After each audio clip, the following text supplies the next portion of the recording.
for this dress. I made it, I think, at the end of 2023. And ever since I made this, I've wanted to make more flannel dresses because it was such a revelation to me. It's kind of like wearing pajamas, but you look put together. Let me show you the fabric I'm working with today. Isn't it cute? It's this like sort of plaid cotton flannel. I think it's not as thick as the one I'm wearing right now, but still really nice and warm. I have 3 meters of this. I have pre-washed this, so I think I'm gonna go ahead and grab the iron and the ironing board and press this before I actually cut into it. My camera died. My iron is out of water. Oh, I just spotted a defect in this fabric. Anyway, today I thought I'd also share my designing and kind of planning process with you. For this dress, I am planning on doing a mashup of patterns and some self-drafted elements too. And when I do that, I like to use a croquis to sketch out my idea. This gives me an opportunity to better visualize the design and also to think about other elements like the closures, where I want the seams to go, what kind of sleeves I want, do I want a collar, how do I want the skirt to look. If I've got a pattern in mind, these decisions are made for me, but when I'm coming up with my own idea, then I have to kind of think of these things before getting started. So yeah, for this design, I wanted a lapped zipper at the back, a small Peter Pan collar, a bit of volume in the sleeves, and a gathered skirt. Once I had my sketch, I went to my pattern stash to look for patterns that had these elements that I could use for my mashup. I thought about using this sheath dress pattern from Butterick, but I've not toiled it yet, so I didn't really want to risk it, and I ended up using the basic bodice from Gertie's Ultimate Dress Book as well as the sleeves, but then add more volume to the sleeves, and all the other elements are self-drafted pieces I have done for other designs in the past.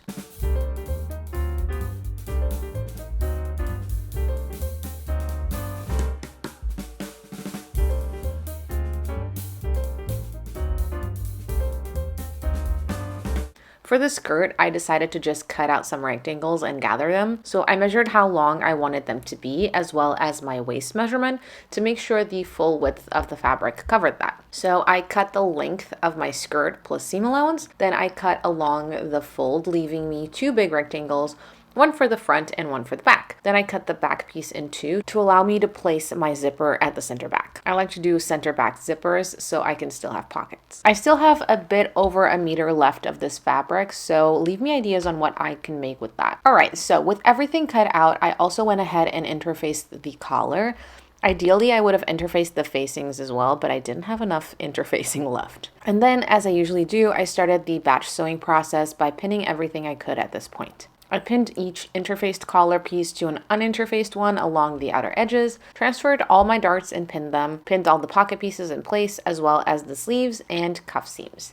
And of course, I stitched those seams.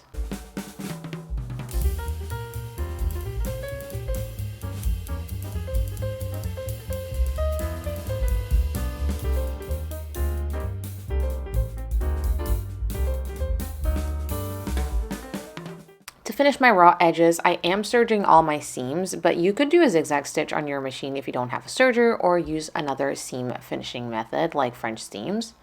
For the collars, I just trimmed the excess seam allowance to avoid bulk. Next, I pressed all my seams using my tailor's ham for the darts and the sleeve roll for the sleeves and the cuffs. When pressing the cuffs, I also press in the seam allowance on one side and press the whole cuff in half to make life easier later. Then I pinned the bodice backs to the fronts along the shoulders and sides and stitched that in place. I also added the understitching to the pockets at this point. I realized the facings were too long, so I matched them up to the bodice and marked how much I needed to trim them so I could pin them along the shoulder seam. Here I also pinned the cuffs to the sleeves and the skirt backs to the front along the pockets and the side seams. I stitched all those seams, then serged and pressed them.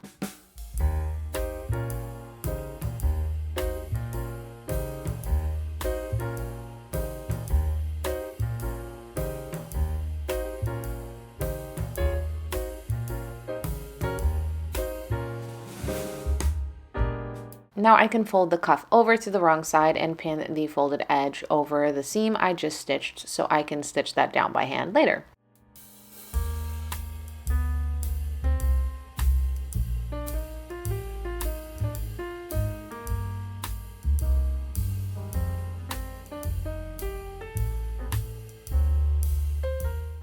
I also pinned the collar pieces to the right side of the bodice, matching them at the center front.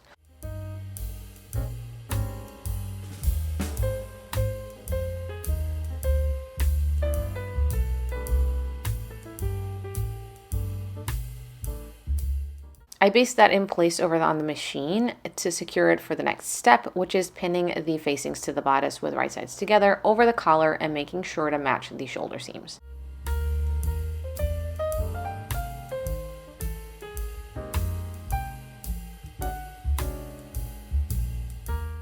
Then I stitched that down on the sewing machine and serge and press the seam allowances.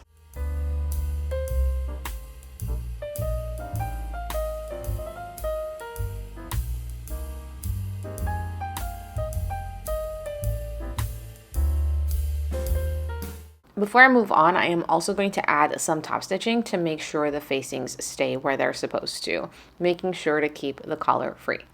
It's now the next day. To finish up the bodice, I just need to add my sleeves. And then I also need to finish up the skirt. So I've done my side seams, I've done my pockets, like I'm pretty much ready to attach the skirt to the dress.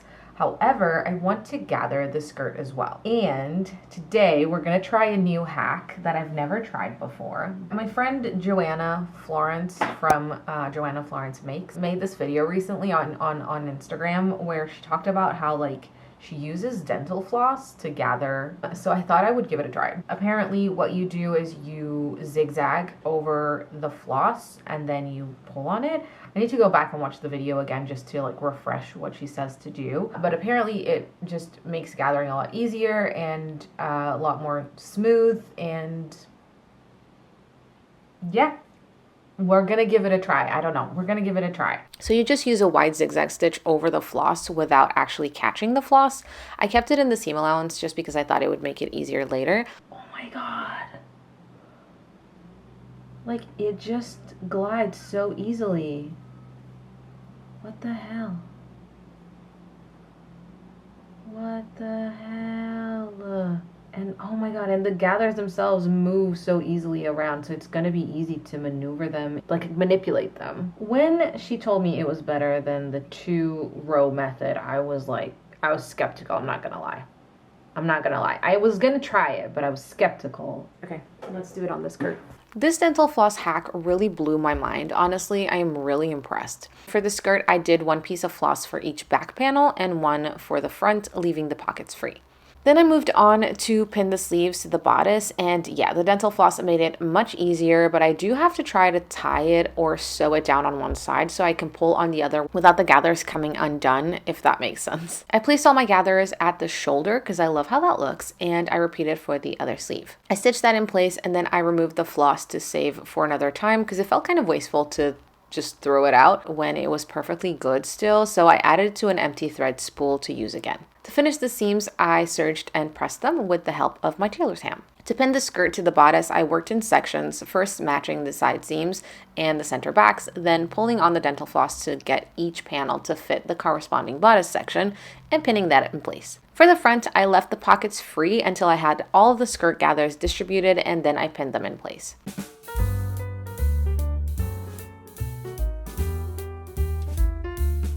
And then I stitched the skirt to the bodice. As I did for the sleeves, I removed the dental floss, added it to my little spool, and then serged and pressed my seam allowances. Before I add my zipper, I serged the raw edges on the back on both sides, not removing any excess fabric, just simply finishing the edges. Then I pinned the zipper tape to one side, chopped off the excess, and stitched it in place. Once I have the zipper stitched in place, I press the seam, and I also press the other edge to form the lapped zipper. In this case, I just pressed it in 1.5 centimeters or 5/8 of an inch, and for reference, I stitched the zipper with a 1 centimeter seam allowance or 3/8 of an inch. To finish installing the zipper, I just stitched the remaining side of the zipper tape to the opening edge I just pressed, making sure to match the waistline.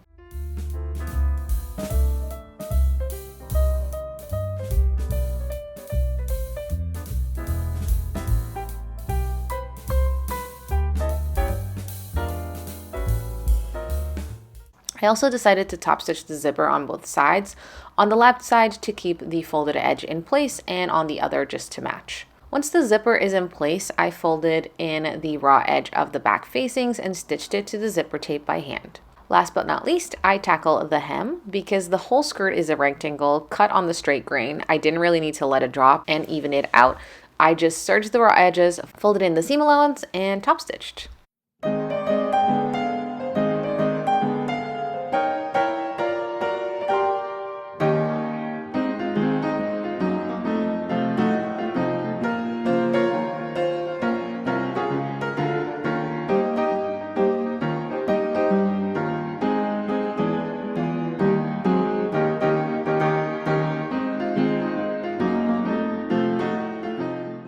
Alrighty, so wrap up time. I'm done. I finished the dress. I love it so much. I think it's so cute. I love the sleeves. I think the sleeves are so stinking cute. I think this bodice needs work in the fitting department because like I need to like pull it down in order for it to sit nicely here. But then that means that there's a little bit too much fabric here and I just think it's too long. When the darts are in the natural like bust area, the bust fits fine, then I just have extra fabric here. So basically what happens is it naturally creates this like weirdness here, but it's like not so bad that I want to unpick this or anything at all. I just, I think I need to work on this bodice. The collar, I think is super cute. The skirt, I do like it. I think it's really cute. I like the gathers. Also kind of have this feeling that this dress is giving smock, like something a kid would wear to kindergarten and or something a kindergarten teacher would wear. And I don't dislike that. I think that is a compliment on the dress. I'm very comfortable.